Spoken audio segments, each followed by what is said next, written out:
Ben, founders' journeys, like they tend to get messy and tough sometimes, or maybe most of the time, and sometimes also lonely.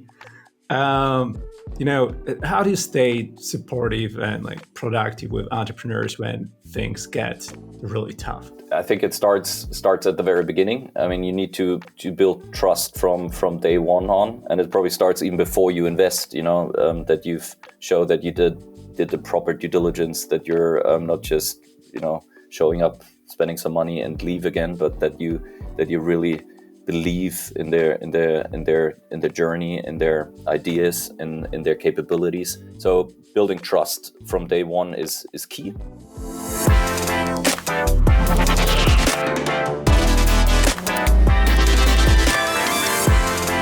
Welcome to the EU Startups Podcast. Sit back and enjoy the show hosted by Marcin Lewandowski. This episode of EU Startups Podcast is brought to you by Vanta. Whether you're starting or scaling your company's security program, demonstrating top-notch security practices and establishing trust is more important than ever. Vanta automates compliance for ISO 27001, SOC 2, and more, saving you time and money while helping you build customer trust. Plus, you can streamline security reviews by automating questionnaires and demonstrating your security posture with a customer-facing trust center, all powered by Vanta AI. Over 7,000 global companies like Atlassian, Flow Health, and Quora use Vanta to manage risk and prove security in real time. Get a special offer of $1,000 off at vanta.com/EU startups. That's VANTA.com/EU startups.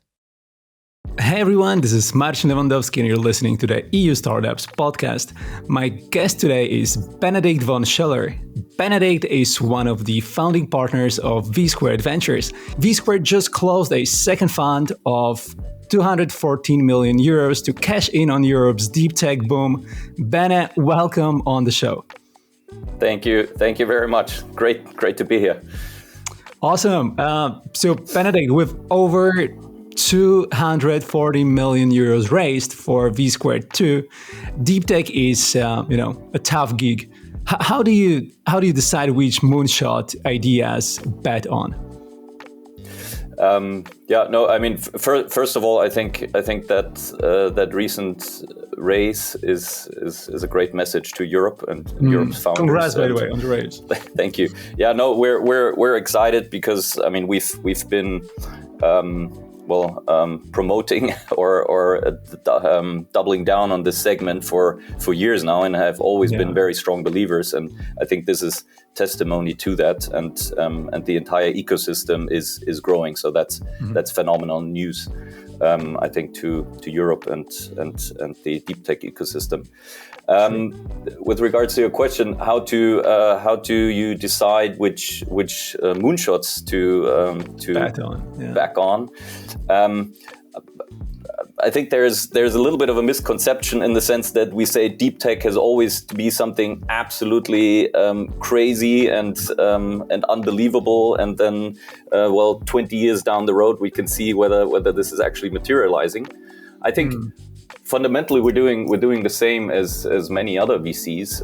We're trying to be really diligent on the market potential. We're super diligent on the tech. So we don't do science risk or any fancy sort of science projections, but we focus on engineering challenges and how can you actually scale this. And most importantly, actually, is the team really the right team to get this company or has the team what it takes to grow and to make it successful? And I think with deep tech you have some particular challenges is in the sense that sometimes you need to complement the team in a way that you have more commercial acumen.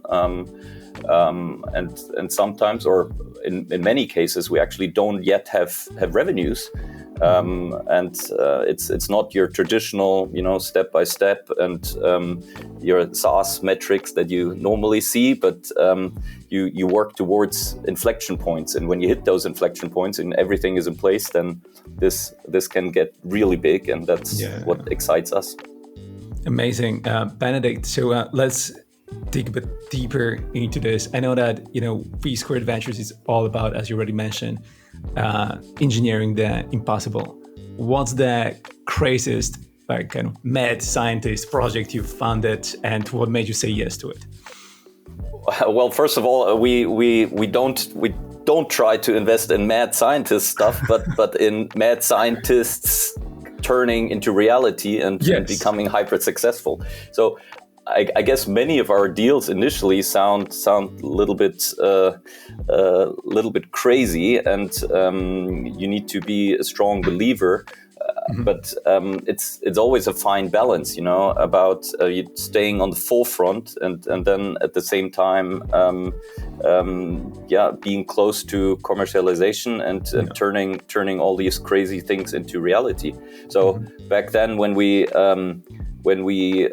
invested in Isar Aerospace in 2018, everybody was like, "Okay, sounds really crazy. Why would you do that?" Yeah, and we've had looked at this space for a couple of years already, and kind of saw that there's gaining momentum, and that there was really early traction, and this Isar Aerospace was the third or fourth team we looked at, and then it all came together and felt right. But I mean, most recently, what blows my mind, for instance, is Inbrain Neuroelectronics, a startup where you have it's a little bit like Neuralink, Elon Musk Neuralink, but just a lot better in multiple dimensions, and eventually through graphene, this novel material, you can try to cure, or at least address some of the worst symptoms of Alzheimer or Parkinson, and this is obviously mind-blowing. Yeah, amazing. So there's not one week where I'm not amazed by something. Yeah, this is crazy. This is so good, and this is also so good to hear that things like that are being developed and built. So as you mentioned, you guys backed Isar Aerospace before the space boom. You already kind of said what gave you the guts to go all in on the rocket builders. Maybe you can tell me a bit more of like how do you support such company once you invest in them? Yeah, I mean, all in on the rocket boom was really also part of, because we did our homework before. Addressing finding startups is always a push and pull, and you need to. I mean, if just somebody knocks on your door and says, "I build a rocket," you're like, okay, great, but thanks, but no thanks. But if you've done already some of your homework and you've identified new space as a market actually, and something that is emerging, then there's more fertile grounds. So as I said, we had looked at a couple of other startups in this segment before. In 2017-18, there were, I think, at least 30 launch concepts out there that also gave us an indication that something is cooking. And when these guys knocked at our door, or we started the conversation, they're all from the Technical University in Munich. A lot of things just felt right and came into place, and we had the great luck to actually partner up with Bühl and Altan, one of the very first engineers of SpaceX, who's sort of got back to Munich and also had a look at all the launch concepts out there and said, okay, these guys are the ones that have what it takes. And in all of our conversations, I still remember very vividly being in a restaurant with Daniel of Isar, and we kind of said, okay, we need to diligence this further, or this sounds too good to be true. And we fired every single question we could possibly think of at him, and he had a good answer for all of them. And we were like, okay, if someone is pulling this off, then it's Daniel and his team. So that was great. But supporting them early on was tough, because we maybe we were naive. At least we were early believers. And there weren't too many early believers out there. So the Series A actually then that sort of followed a year and a half later was about 10 million. Nowadays, I mean, everybody laughs at a 10 million raise, but back then in 2019, this was actually a big deal, especially for a rocket launch concept. And this was the sort of getting out of the starting position and grow initially was probably the hardest bit. Well, I guess if you talk to them now, then the hardest bit is always the next thing. But stay close, support as much as you can wherever, especially in the early days, and then obviously as the momentum grows, the ecosystem grows, you have a more broader support, and you can rely on multiple sources. Government has been also playing a major role, obviously, promoting this now. And really helping build this ecosystem has been one of our core tasks in the early days. Nice, amazing. I'm generally super interested in this stuff. I had a Helen Huby on the show some time ago. Like, she's amazing. And what they're doing with the exploration company as well. So we talked about like some of the kind of success stories that you guys are having. But like, so what about the other side? What's your most expensive deep tech backup, and why? What did you learn from it?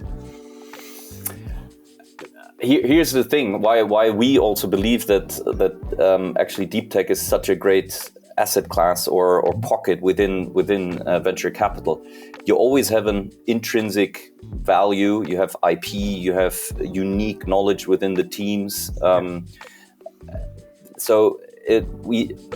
Knock on wood, so far we did not have a complete write-off, which is, I think, exceptional. You could also say, well, you're not taking enough risks. That's sometimes what we get from LPs. I do believe that we do take enough risks, but we invest in companies where there is something to it. So on aggregate, all exits that we've done that have not performed or have not worked the way we planned, I think on aggregate we got a little bit more or less our money back. But then there are companies obviously where you lose, and you lose then 1%, 2%, 3% of your overall fund. But there's so much obviously upside in the other companies that compensate or should compensate for that. I mean, that's the intrinsic or that's the core part of a venture fund. So that's just how it works. Yeah, exactly. So actually, speaking about money and how VCs work, how do you juggle making a positive impact with keeping the investors happy? How do you make sure the mind-blowing ideas also pay the bills? For us, this is not necessarily a contradiction. I think even the contrary. I think it's reinforcing each other. So if you have great technology, it should have, or at least the way we think about it, it should have address large new markets. It should have a tremendous positive impact on some elements or aspects of certain markets, or redefine new markets. And all technology that we invest in is contributing in a positive way. Otherwise, I mean, it will be hard to make money. So, I mean, for instance, and the more obvious stuff is energy transition. We sort of invest in high performance battery tech. We invest in aviation. We invest in hydrogen, next gen hydrogen technology. So all this is very obvious. But then also in more energy efficient sort of edge computing, semicon chips, things like that. If the whole AI boom won't work without this novel semicon technologies. So, or at least will be very costly and highly energy inefficient. So this is a little bit lesser obvious probably. But the company I mentioned earlier, Inbrain Neuroelectronics, if that works out and it really looks like that, then they have their first sort of blue chip high-end partners in this, then this has a tremendous positive impact. So wherever we look, or I can't really think of a startup where you'd say, okay, well, this is actually not that great if it works out. I think we could label ourselves also as impact fund, but I think we're very happy in the deep tech niche and deep tech branding segment. 100%. So you mentioned at the beginning that it's kind of all about a team, right? And I think like top talent, best talent, especially in like deep tech, is probably even like more important than in any other sector, or equally important. How do you actually snag and keep the best talent in niche fields like quantum computing and AI?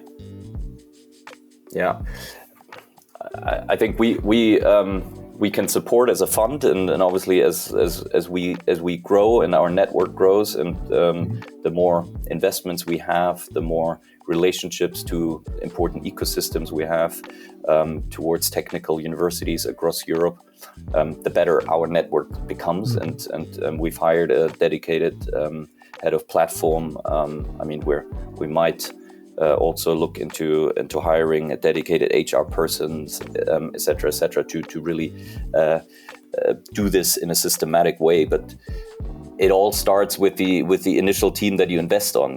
Success breeds success, and renommee comes through the initial team and their academic credentials, their initial network.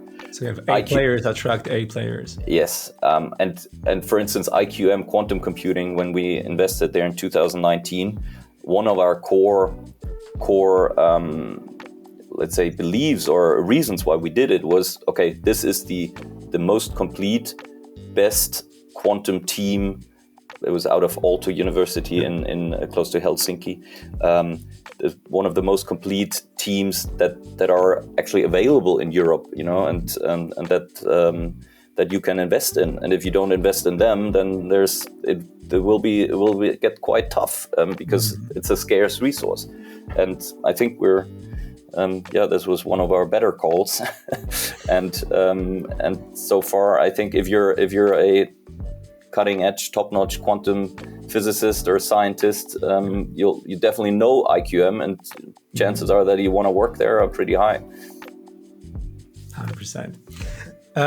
Bene, how do you, speaking about governments getting involved and all the red tape, how do you help your startups navigate the fun world of regulations? That's a tough question. We're still navigating through the maze. Yeah. I mean, this is a never-ending story where, I mean, you need to sort of work on constantly. We do engage also on government level and on regulatory discussions, and try to be very, very open, pragmatic. Also listen to what politics has to say and where they want to go, and keep this dialogue. But and we're to be fair and frank, I think a couple of our portfolio companies are really benefiting from governmental support, and would not be possible without this German or European support. One of our portfolio companies, Black Semiconductor, just announced a very large 255 million round, out of which around about 225 was really public grant. So this IPCEI grant, important project of common European interest. So these are it's moving in the right direction. But I mean, having said that, you're absolutely right. Europe is not yet a common market. extremely hard, or to sort of do cross-border stuff. You know, just investing as a German fund into a Portuguese startup is completely different than investing in a Polish startup. Yeah, It shouldn't be that difficult, you know, and that is slowing us down. And if I can hope for one thing, is that we actually exit markets are also sort of becoming more European exit markets. You know, have a joint European stock market. To have lose a little bit this thinking about, well, this is a great German example of success. No, this is a European example of success. Exactly. And only when this mindset changes further, we will really be competitive to the US, I think. Yeah, and able to scale. Yeah, 100%. You know, Ben, founders' journeys, like they tend to get messy and tough sometimes, or maybe most of the time, and also lonely. You know, how do you stay supportive and like productive with entrepreneurs when things get really tough? I think it starts at the very beginning. I mean, you need to build trust from day one on, and it probably starts even before you invest. You know, that you've showed that you did the proper due diligence, that you're not just, you know, showing up, spending some money and leave again, but that you really believe in their journey, in their ideas, in their capabilities. So building trust from day one is key.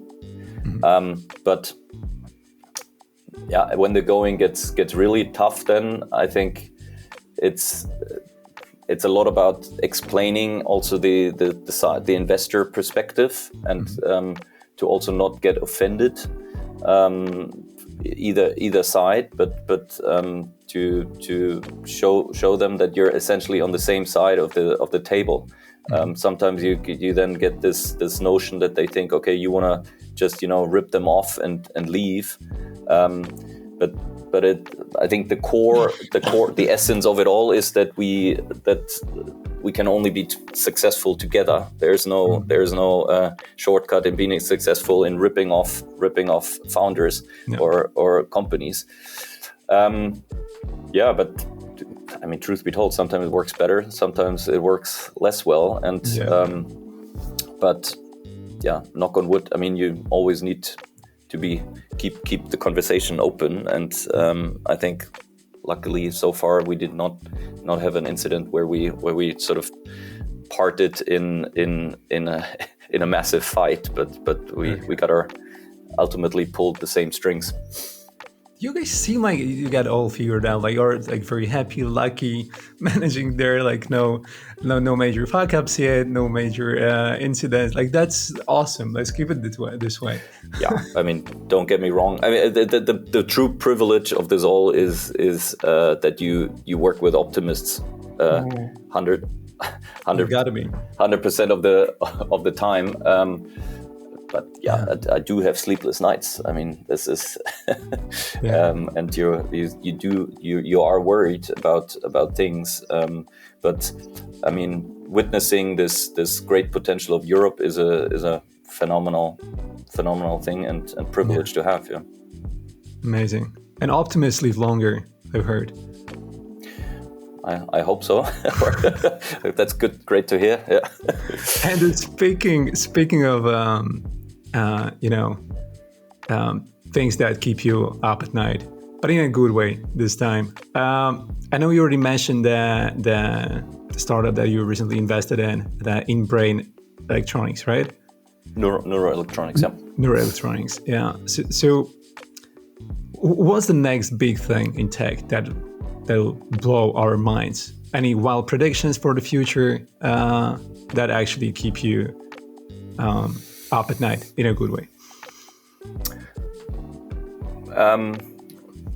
Well, what sometimes keeps me up is actually the speed of things of transformation, and I think in some fields we're underestimating the speed of things happening. New space actually, and you mentioned Helene Huby. She's working really on the privatization of space and working on sort of having a very sort of frequent comment space transport and building a space infrastructure. I mean, if you had that 5 years ago, you'd be like, yeah, get the hell out of here. So, and this with the Falcon Heavy now being also in operation, I think this will only accelerate. I'm quite hopeful with the energy transition. I think we've seen such great improvements lately. I don't believe in that nuclear fusion will be anything happening within this decade. That's why we also haven't invested in that yet. But I do believe that in the whole field of energy transition, and especially battery technology, we have so much progress that's not yet really appreciated by the markets, that things like e-aviation will become absolutely natural within the next 5-6 years. Semiconductor and quantum computing is a lot of developments there as we speak. Tech bio. I mean, you mentioned Inbrain Neuroelectronics. So literally, I kind of it's hard to pick out one. And yes, I do appreciate the AI hype, but that's one aspect of it. There are also a lot of other areas, and this all goes simultaneously, and they accelerate each other. So the future is bright. I think the awesome technology will really help us. That's amazing, Bennett. So how's VSquared staying ahead of the game? How do you and do you have any new projects or initiatives that you're looking forward to? I know that you recently raised the fund, so probably you're looking forward to deploying it. Yeah, well, we have already. I mean, raising a fund is nothing that happens overnight. Obviously, this is a longer process. So we have already started investing the fund, and yes, this will be our core focus for the next foreseeable future. Absolutely, but I mean, staying on the forefront it's a lot about mindset. You know. Stay curious, stay humble, stay interested in new things, and try to do things a little bit differently here and there. If you never be successful in just copying what everybody else, or you can be successful, but to really have a unique positioning, you need to be unique in a couple of things, and also appreciate. I mean, some of the founders we invest in, or I always advocate, stay humble. I think that's really key. There's so many fantastic things out there, and nobody has waited for you ultimately, and it can be the most fascinating tech you've ever came up with, or that humankind can think of. If you're not able to actually commercialize it, it's worth nothing. And this is absolutely key. And some founders learned it the hard way. So this is also our job to really be disciplined. And unless you have 100% product market fit, you mustn't open the money floodgates, so to speak. But stay humble. Awesome. Bennett, this is going to be the last one. I've been really enjoying this conversation. I could probably talk to you for hours, but we don't have that much time, unfortunately. So what are you all about when you're not backing the founders that are building the future? I know that you're based out of beautiful Munich. What keeps you going and kind of sane outside of work? Well, sane or insane, I obviously I have a family with 3 very young young, adorable, and very active girls. So that keeps me definitely active. But it's again, and this sounds not too cheesy, but this privilege to merge work and private life and is great. Stay interested in many things, and often you travel also privately, and you come across something work related and vice versa. So yeah, I mean, Sometimes I would hope that we actually would invest more in sports tech, because that's what also my I yet have to find the right investment, so where I can combine my love for sports with real deep tech. But we missed on a great company called Kinexon here out of Munich. They now have all the technology for in the soccer European Soccer Championships in the ball and sort of the goal technology. Okay. Missed that one, but other than that, stay curious. Yeah. And how old are your daughters? Like, are they old enough to already get interested in the stuff that you're doing? They're interested in football with 4, 5, and 7. But I've been to the elementary school of my eldest, first class, and talked a little bit about what we do, and they just fired away with questions. It was really cool to see, but I think it's still fairly higher level. So if I talk about rockets, it's fine. That's about it. Nice, amazing, Benedikt. Thanks so much for your time. It's been such a pleasure to have you on the show. Likewise. Let's keep backing this future leaders and people building the future. I wish you all the best. Thanks so much, and talk to you soon. Thank you. Bye-bye. Good one.